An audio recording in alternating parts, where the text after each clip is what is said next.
Lição 7. 16 de agosto de 2026. Título da lição: Quando o Espírito sopra em Éfeso. Introdução.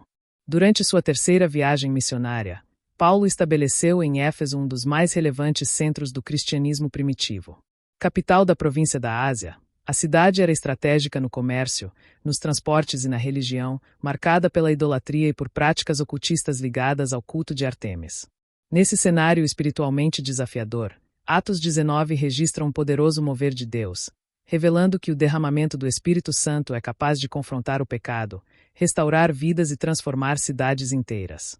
Primeiro tópico: o Espírito Santo sobre o ministério de Paulo. Ponto 1. A restauração da verdadeira doutrina.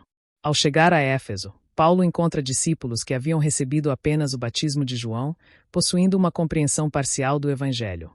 Com clareza pastoral, ele corrige essa lacuna doutrinária, anunciando a plenitude da fé em Cristo. Aqueles discípulos são batizados em nome de Jesus e recebem o Espírito Santo, evidenciado por línguas e profecias.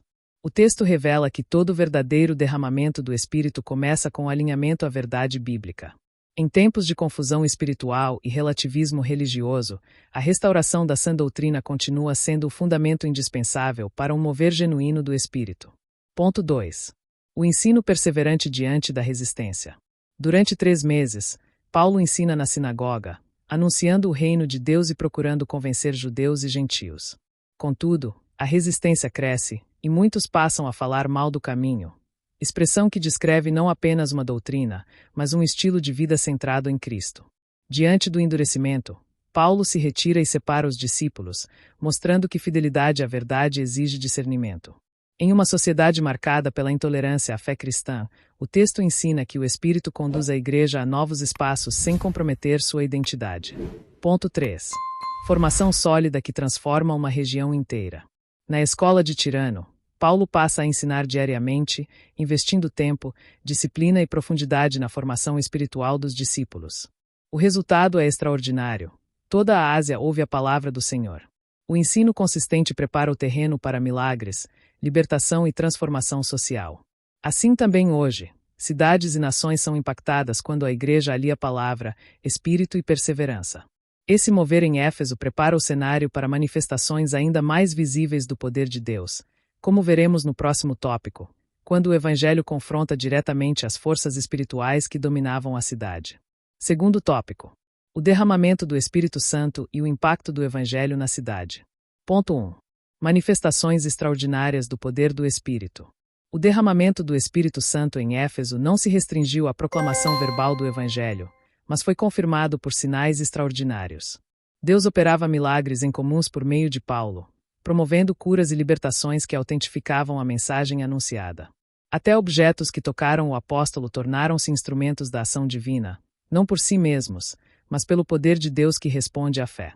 Assim, o Espírito revela seu poder para transformar realidades marcadas pela dor e o sofrimento. Ponto 2. Confronto espiritual e ruptura com o ocultismo. O derramamento do Espírito também expôs a diferença entre fé autêntica e religiosidade vazia.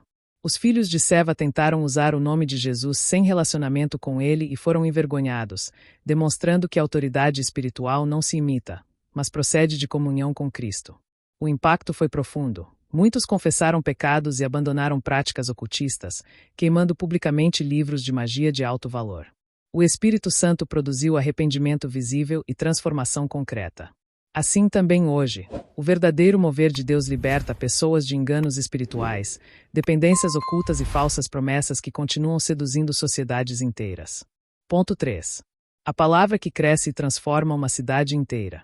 O resultado do derramamento do Espírito é resumido na afirmação: assim a palavra do Senhor crescia poderosamente e prevalecia. O crescimento do Evangelho ocorreu tanto em número quanto em profundidade espiritual, produzindo mudança de valores, hábitos e comportamentos. Onde o Espírito é derramado, a palavra avança, a santidade é restaurada e a sociedade é impactada. Esse progresso prepara o cenário para o próximo confronto em Éfeso, quando o Evangelho tocará interesses econômicos e estruturas idolátricas, revelando que o poder de Deus transforma não apenas indivíduos, mas também sistemas inteiros. Terceiro tópico: a manifestação do poder de Deus entre os gentios. Ponto 1. O impacto do derramamento do Espírito em uma cidade. Na Escritura, gentios designa os povos que não pertencem etnicamente a Israel. Em Éfeso, o derramamento do Espírito Santo alcançou uma cidade majoritariamente gentílica, mostrando que Deus transforma não apenas indivíduos, mas realidades coletivas. O mover do Espírito produziu ensino fiel da palavra, arrependimento genuíno e abandono visível do pecado, impactando estruturas culturais e econômicas. O resultado foi santidade prática, restauração de lares e profundo impacto social. Ponto 2. Exemplos históricos do derramamento do Espírito Santo.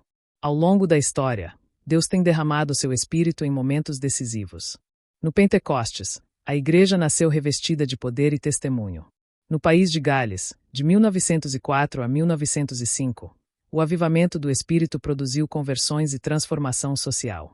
Na Rua Azusa, de 1906 a 1909, o Espírito rompeu barreiras raciais e deu origem ao movimento pentecostal moderno. No Brasil, desde 1910, gerações têm sido marcadas por esse derramamento. Movimentos recentes, como o Asbury, 2023, confirmam que Deus ainda cumpre sua promessa de derramar o Espírito sobre toda a carne. Ponto 3. O derramamento do Espírito e a missão da Igreja.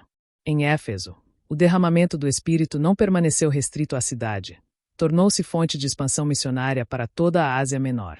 Todo mover genuíno do Espírito desperta a Igreja para a grande comissão.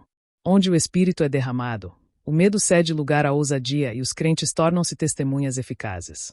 O derramamento não é um fim em si mesmo, mas um impulso missionário que gera multiplicação e plantação de novas igrejas. Assim como em Éfeso, Deus deseja usar sua igreja hoje para transformar cidades e nações, levando o Evangelho além das paredes do templo, até que Cristo seja conhecido por todos. Conclusão.